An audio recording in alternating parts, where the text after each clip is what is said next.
Voilà, retour dans notre émission spéciale JO sur Africa 24. Dans quelques secondes, nous parlerons des grands rendez-vous à venir et l'agenda à ne pas manquer justement. Et puis nous appellerons Gladys Mwamba, que nous allons saluer de nouveau et que vous allez voir apparaître dans quelques instants. Gladys, bonjour Gladys, ou bonsoir. Et puis sur le plateau, notre invité dit Giscard Nono, journaliste camerounais, et puis nos éditorialistes Yacine Bouali et bien entendu Joël Montlouis. Et la question de ce jour, ou de ces JO, comme Cassius Clay, est-ce que le roi Pelé devrait se rendre à la cérémonie d'ouverture de ces JO?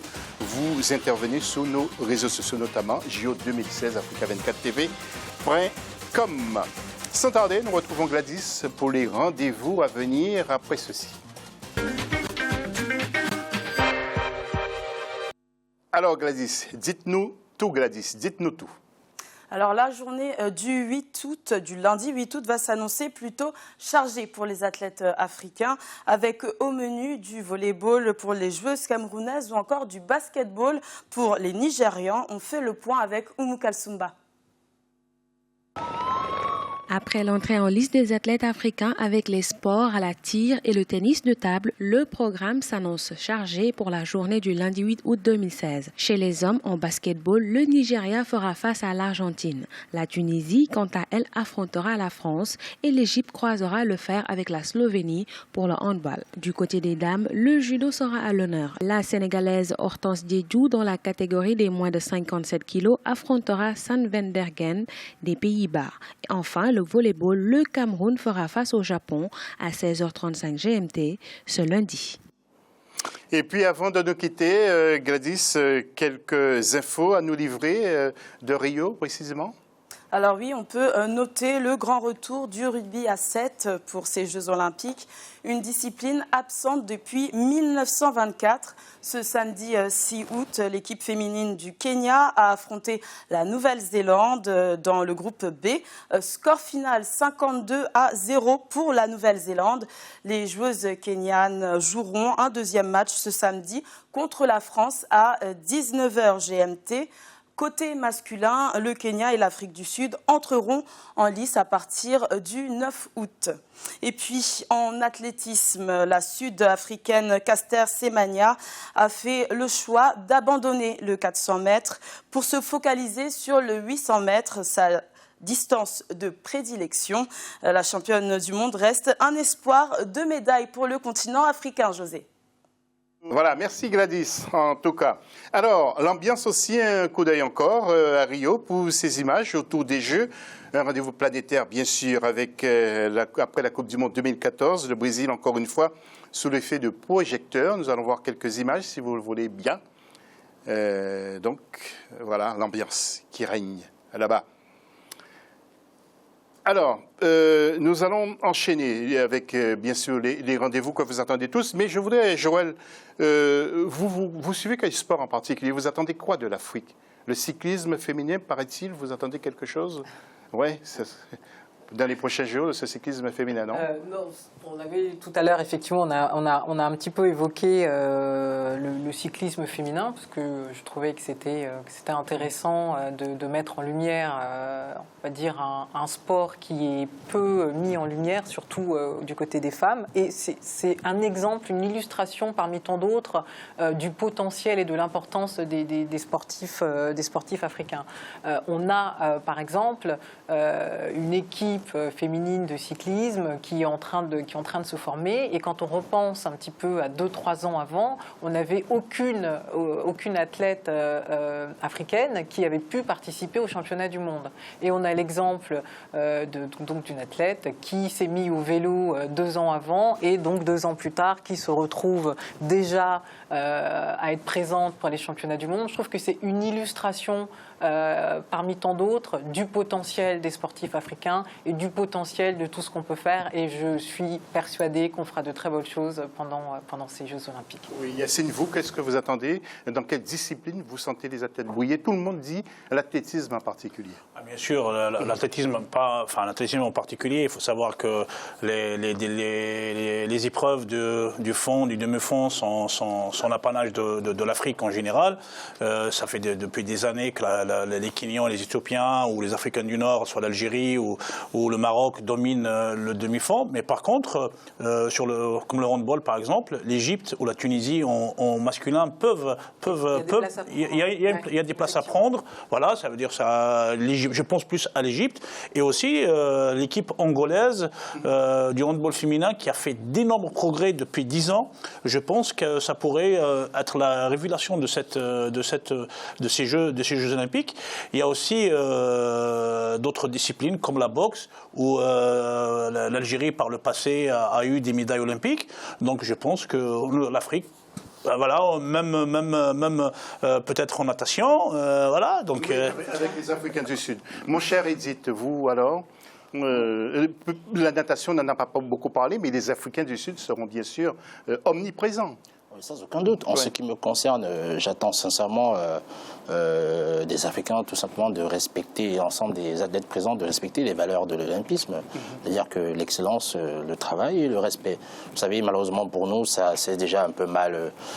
Ça a déjà été mal entamé avec ce petit scénario autour de cet athlète franco-marocain. On espère pour lui que les choses vont se résoudre.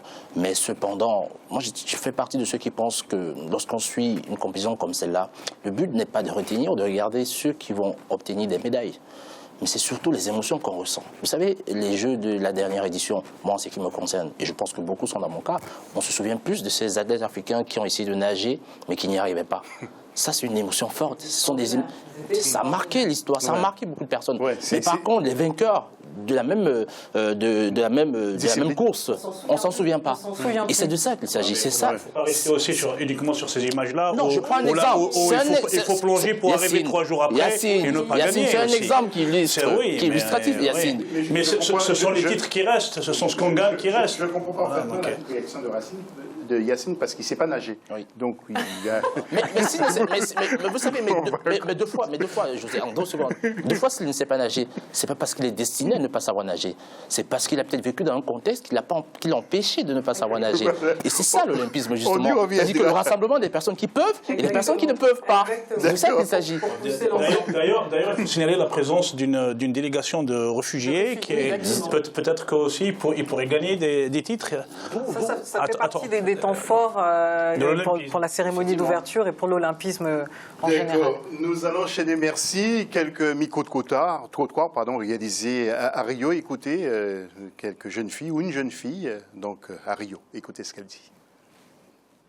Je me sens partagée par rapport à ce qui se passe dans notre pays. C'est un privilège d'accueillir les Jeux Olympiques, mais il y a plusieurs problèmes à régler, comme la sécurité ou encore l'amélioration des services de santé. Mais en même temps, nous sommes fiers. Voilà, belle jeune fille, Lilian Sima. Le comité international olympique a distribué 450 000 préservatifs au village olympique, aux sportifs, voilà, pour les initier à un nouveau sport. Ah, je ne savais pas. Bon, voilà. Bon, c'est super, c'est une bonne idée. Et en tout cas, vaut mieux prendre des précautions quand même. Exactement. Nous allons retrouver le dossier juste après ça.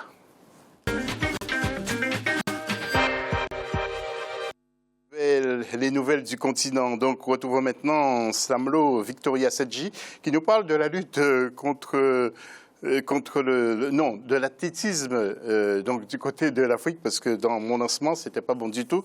Nous allons tout de suite retrouver un sujet sur Olivier Conan, sur le sport en Afrique. C'est Yacine qui m'a perturbé avec son information. Regardez ce sujet.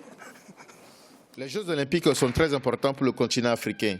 C'est l'une des rares tribunes où l'on parle positivement de l'Afrique.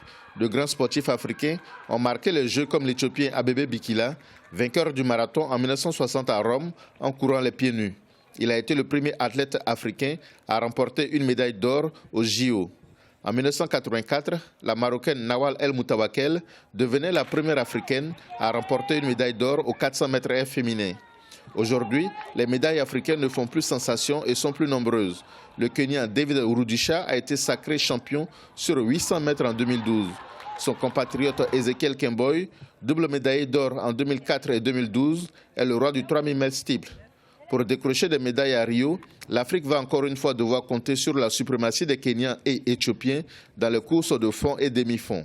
L'Afrique s'accroche aux jambes des Kenyans et Éthiopiens qui essaient de tenir la dragée haute aux autres pays. Je pense que nos médailles africaines, on essaie de les considérer comme un pays continent.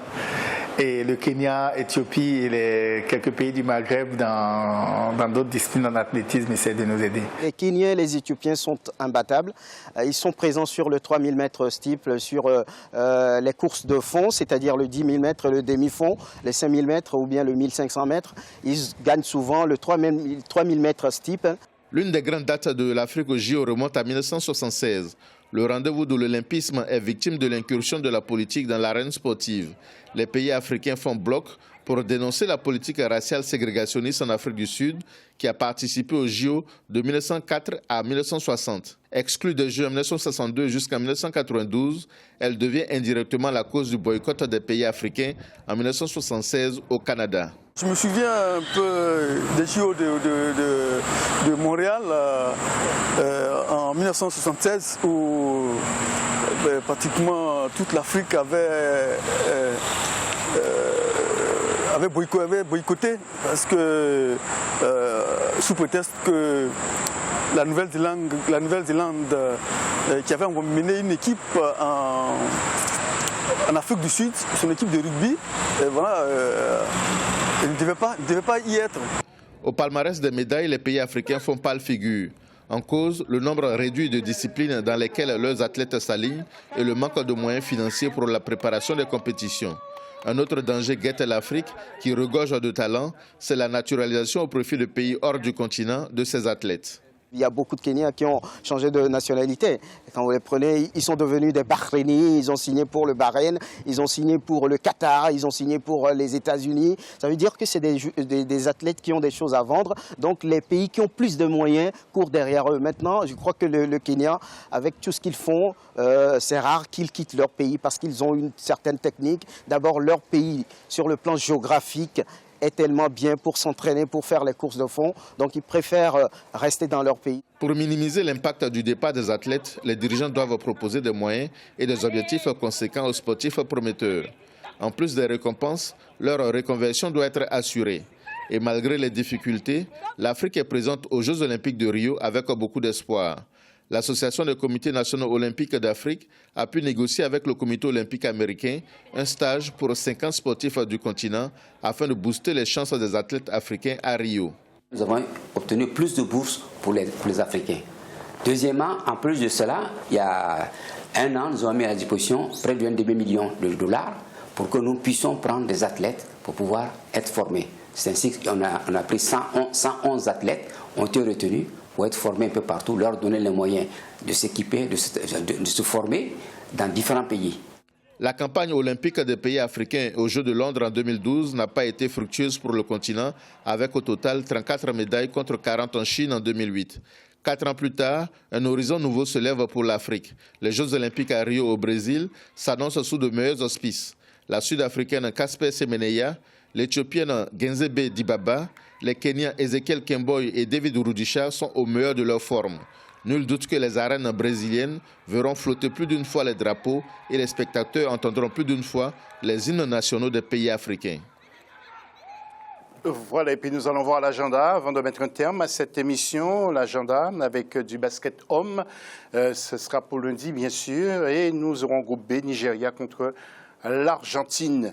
Il y aura de la boxe à 16h, enfin à 16h. C'est-à-dire heure en France en particulier, donc il faut calculer en GMT, avec les moins de 75 kilos, 16e de finale. Donc vous voyez en tout cas les horaires qui apparaissent. Il y aura du football, du handball aussi, du judo, de la natation, il y aura du tennis de table également, du volleyball chez les femmes, et puis du beach volley que nous attendons tous également, le beach volley. Oui, non, c'est très intéressant. Un tout dernier mot, Joël Montlouis, de quelques secondes. Pourquoi vous rigolez? C'est l'intérêt qui a été porté au beach au volley. Ça me... Ouais. En plus, sur les plages de Copacabana. Un petit mot de conclusion, mais vraiment rapidement, parce qu'il nous reste à peine 30 secondes. Joël, un petit mot rapide. Donc, merci pour votre participation. Et puis demain, on vous retrouve pour un mot sur le dopage. Merci à Yacine également. Et merci à Edith d'être venu. J'espère qu'il y aura des prochaines fois où vous nous rendrez visite. Merci en tout cas de nous avoir prêté attention. Pour la réponse à notre question, eh bien, il y a eu 2 réponses que nous allons vous citer sans affiche sur les écrans. Alors, il y a Emazi qui nous dit ce monsieur Pelé est devenu plus businessman que sportif. Et puis Cécile Bella qui nous dit organiser les JO est une fierté pour un pays et en tant que figure emblématique, Pelé devrait être présent à la cérémonie d'ouverture. Merci d'avoir suivi cette émission. Bonne soirée ou bonne journée. Et puis dans quelques instants, une nouvelle édition sur Africa 24. À bientôt.